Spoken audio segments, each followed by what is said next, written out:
Yeah, just flake that into the water to make sure it's not tangled up at all. And then just hold on to one end and I'll pull the net in from this side, yeah? No worries. Right, gloves on. Anything that can get catched, caught on the net on your clothing, get away. Right, you untied on that end? Yep. Just make sure you hold on to the end because we're going to reset the net, yeah? Yeah. Well, if we've got any fish in it, we will anyway. And if we haven't got any fish, we need to reset it. So we just come up from our ankle point where this is just fixed between 2 points of the rock. Yeah. Oh, we've got fish already, mate. Beauty. We're in. Right, you might see it's caught over that rock. Yep. Do you want to wade in there and just... Absolutely. Yeah, we've got a lovely grey mullet in there. Beauty. Got to be four or 5 pound. We've got a big bass in the middle as well. Sensational. Just trying to be gentle, really, yeah. Yeah, it's pretty robust, you know what I mean? Yeah. All you got to be careful you don't stand in it now, like, you know what I mean? With your sandals, that's where the accidents can happen, yeah? Yep. Copy that. And all I'm going to do now is I'm going to flake this and I'm going to put the head rope that side and the foot rope that side and put it like a bed sheet onto the rocks, yeah? Yeah. And so basically, you need to lift up now, we need to know which way the head rope is, you know what I mean? To take the tension up. Yeah. Right, so there you go, look, see it was twisted that way? Yeah. So you need to bring it in this way, yeah, and keep the head rope and the foot rope apart. Yeah. So I just bring the first fish up onto the rocks, lay the head rope to my side, and it's still alive. Yeah. Which is obviously great, but rather than try and take it out of the net alive and risk it flicking back in, also it's distressed because it's out of the water now. So we want to dispatch it really quickly for lots of different reasons, you know what I mean? Yes. So blunt force trauma just behind the eyes, you know what I mean? Watch your hands. Beauty. And that's just a little bit of residual muscle movement, that twitching, but now it's dispatched. And it's bleeding, so what I've got to try and do is find out how it's gone into the net. Yeah. But I've hit that, and because I've smashed the gills, the blood's pumping through the gills, which is good. Yeah. And there you go, so all I've done is I found the tail. Yeah. Now I can just work down Okay. to get it out and just hold on to the tail so it doesn't slip through my hand and just basically take it off. And I've actually smashed the head off. Now what we want to do to preserve this, basically smoke won't go through water. Yeah. So blood's about what, 80% water? Yep. So now if we put this in salt water with the gills cut, we can bleed it out. And that means when we take it back we use less salt and it'll dry quicker, yeah? Yeah. That's the first one. Let's put it, and all I'm going to do is put it in a rock pool behind me. Beauty. And saying and just trying to separate the net now. Yeah. And there you go, look, button on my shirt. See the net caught on there. This is what I'm talking about. Yeah. That was a wrong type of shirt for today. You only need to get caught in that net once if the tide was coming in on us, do you know what I mean? Yeah, absolutely. So bring this fish to safety. It's a lovely great big sea bass, well over the limit there. We've got a size limit on here which is basically just under half a metre, which is there, yeah? That's got to be, I don't know, nearly 3/4 of a metre. Beautiful size bass. That's dead. It's stiff, so that's gone in there last night. But I've got to be really careful while I've got my gloves on. It's because this bass has got a couple of cutting gills on it. And lots of spikes, which I'll show you.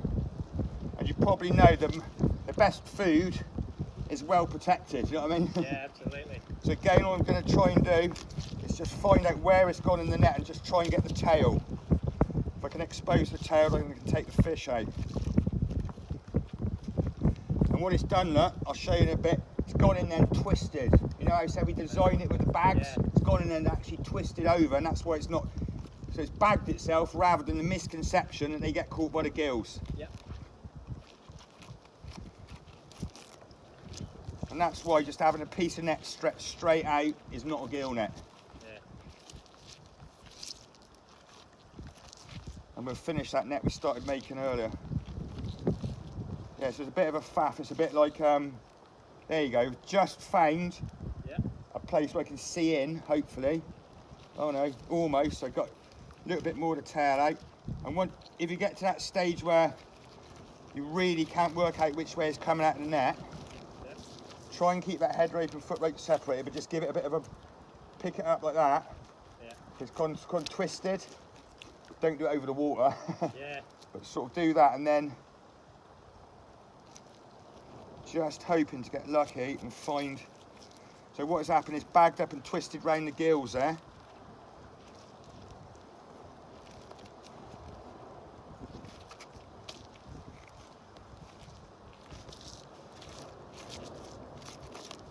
Come on, out you come.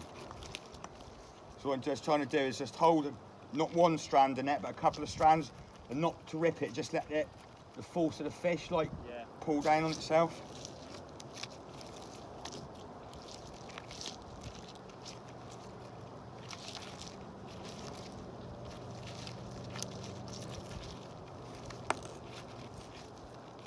Come on, where's it gone in? Oh, beautiful sea bass. You had sea bass before? No. No. That's got to be £25 a kilo, hasn't it, at the fishmongers these days? Yeah, I reckon. And it's not the farm sea bass, which is obviously detrimental to the environment and poisonous. This is a lovely, wild sea bass. If I can ever get it out of the net.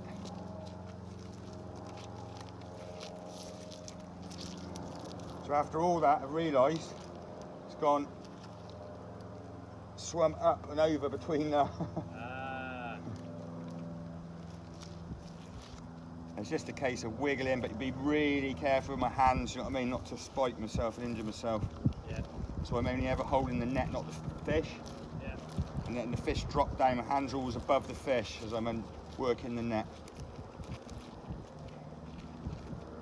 That's the right word, working. I don't know if I'm just making it worse at the moment.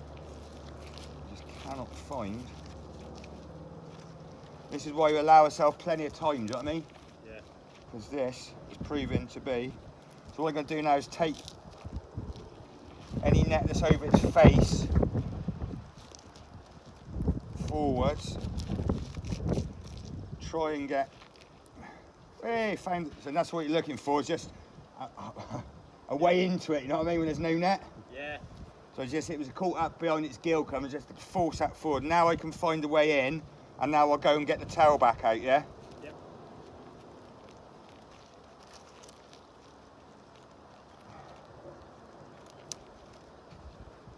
Here she comes. And it's just a case, I'm going to show you in a minute, these, I'll show it to the camera in a minute, these spines on the back of this, and there's loads. There's one there on the anal vent fin, the dorsal fin. I mean, they look prehistoric, these fish, I reckon. Yeah. And there he is, he's come right off his nose, over his cheeks.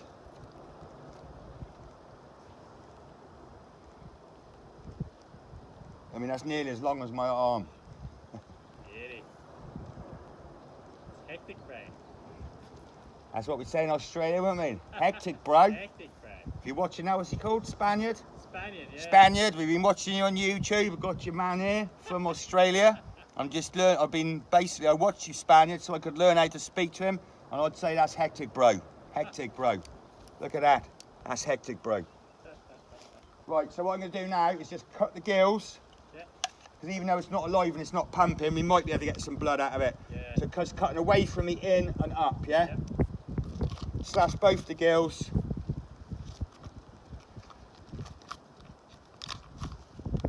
And he's still bleeding. And again, into salt water to bleed it out. Yeah. Not fresh water, okay?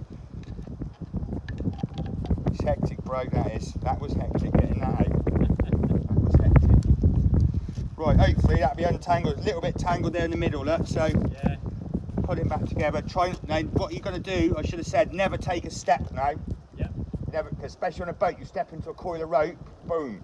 Yeah. So try never take a step. It's flaking that back now. Keeping it separate. Head rope, foot rope. That's the bits we don't want to tangle up, isn't it? Yeah. Luckily, we've got a nice clean pool. Got no seaweed in it. Sometimes we can be in it, take half an hour. If you've got any seaweed in it, take it out. Take it back to shore with you, or don't throw it in the pool where your net is, because that'll just end up back in the pool. We'll cover the fish with that in a minute anyway. Yeah. Oh, we've got a blue crab. Oh, beauty. And he's a big one, he's on well in size. They got to be that big. Whee! Yeah, you ask any chef, anywhere in the world, anyone who's a seafood chef making booyah bass, I mean, they are the most vicious as well, even a little one like this. And they'll all say blue crab. Yeah. Oh, it makes the sweetest. Thing about these, they live the least amount of time out of water for all of your shore crabs. Yeah. So to keep that, rather than put it into, don't drop it back into the net. He bit me. It's hectic, bro. It's hectic. We cover that in seaweed to keep it fresh. Anyway, I'm just going to put that back down there. What I do, I'll put that straight into the bag. Or if I haven't got my bag open, I'll just put a rock on top of that in some water, so it's keeping it like alive there. You know what I mean? Yeah. That's hectic, bro. That's fishing. Right. And you must clean that seaweed out, because the bass, they've got really good eyesight. And what you don't want to, I mean, it may look like a wall of seaweed to them, but all it's going to do is we get some put a few snags in there. Yeah. And they may see it, do you know what I mean? Yep. Right, bro. It's ready to go. Yep. All yours. So all I'm going to do is hold the head rope and you're going to pull it back out, yeah? Yep. Off we go. Don't take a step. Go on, all yours. Keep it going. Just watching as it's coming out. Yeah. I took a step into the net, hold on. Copy. Doing everything wrong.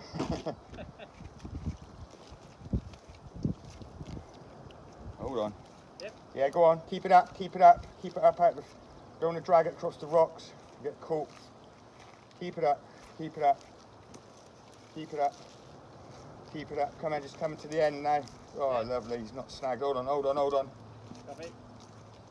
A few snags there. That's where the mullet was, wasn't it? Right in that corner. Yeah, yeah. You can see the blood. Yeah, he's just caught up on that end rope. You know, I said we tape up or tuck in. Yeah. Right, all yours. Go on. Yep. Right, that way. So wind's blowing this, wind's blowing that way. Yeah. So we'll lay it that way so the lead line goes down. Ready? 1, 2 for bit more your way. Yeah. Yeah, a bit more. Yeah. Right, lay it down. That's it. Really? Tie it back off, and remember, we don't want this tight between the rocks, because it won't be able to float. So the depth of the net is about 1.5 meters. So we leave about 2 meters slack on the end, yeah. Cool. Yeah, so it's and it worked last night. So if we do it the same today, it should work again, yeah. Yep. Perfect. Well done. That's 2 really good fish for tea.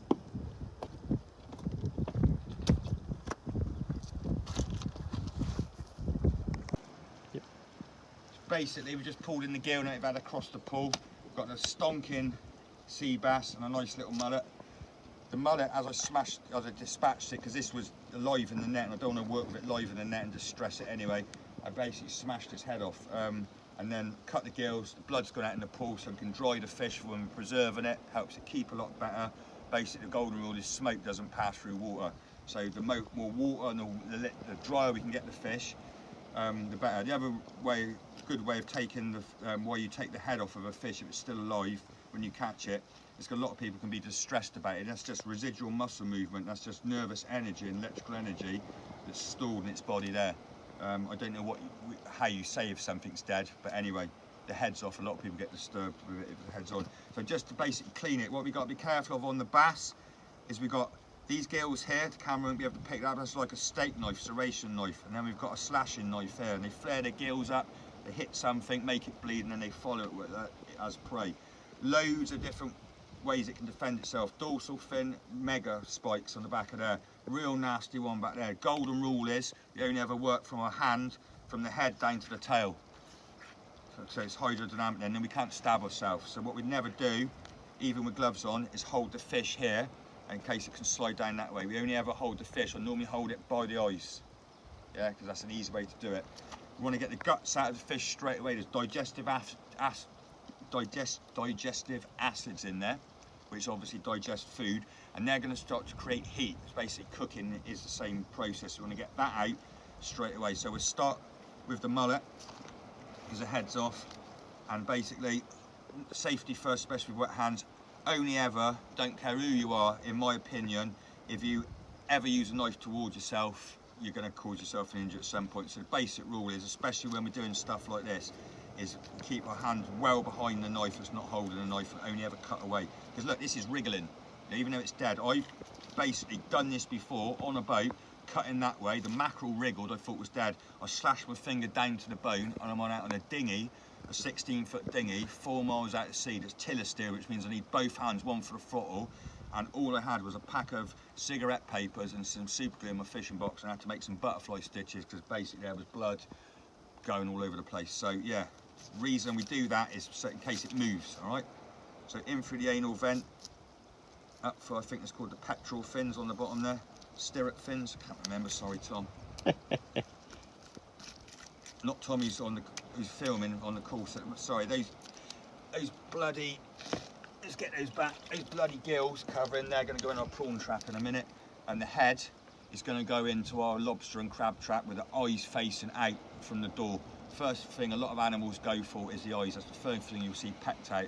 So if we can have the head flattened out, facing out of our lobster pot, that's the best thing. But any of the guts and the small stuff, that can go into our prawn traps. See there, look, still moving even without the head off. That's been off for 5 minutes. There's all the guts. So it's going to move all of that out. Be careful doing that, because I've moved my hand up the fish, and there's spikes there. So you've got to be really careful. Should probably been better off doing that way. And there we go. There's tons of bait there. Now, if you want to normally look in the stomachs of fish to see what they've been eating. If you want to catch them, see what they've been predating on. Mullet, I think, are vegetarians, mostly grazers, so that's why. As long as you get grey mullet out of the sea and it hasn't been in the harbour, personally, I think it's the closest British fish we've got to red snapper. That's how you take the guts out. You want to take the head off with the bass, up behind the fins, V-cut to the head, and basically fill it in, or bone in, doesn't matter if this is a giraffe or a mouse. It's getting into the flesh, finding the bone and tracing the bone. Okay, there's loads of convenient places to go. Again, I only put my hand that way, especially on this dorsal fin.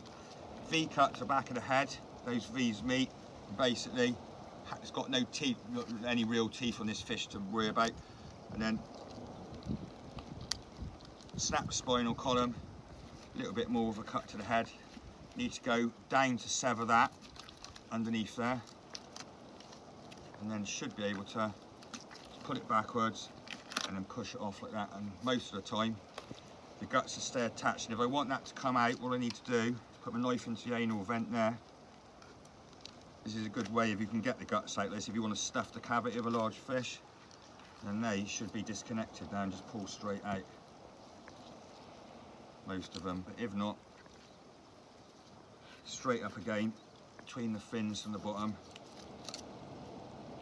cutting away from you all the time. And that's the roe in there, that was a female. So we'll leave the roe intact, and then all the guts came out of that. Can you see how we pulled it off with the head? Right, that's hectic, bro. Let's go and get this lobster pot out.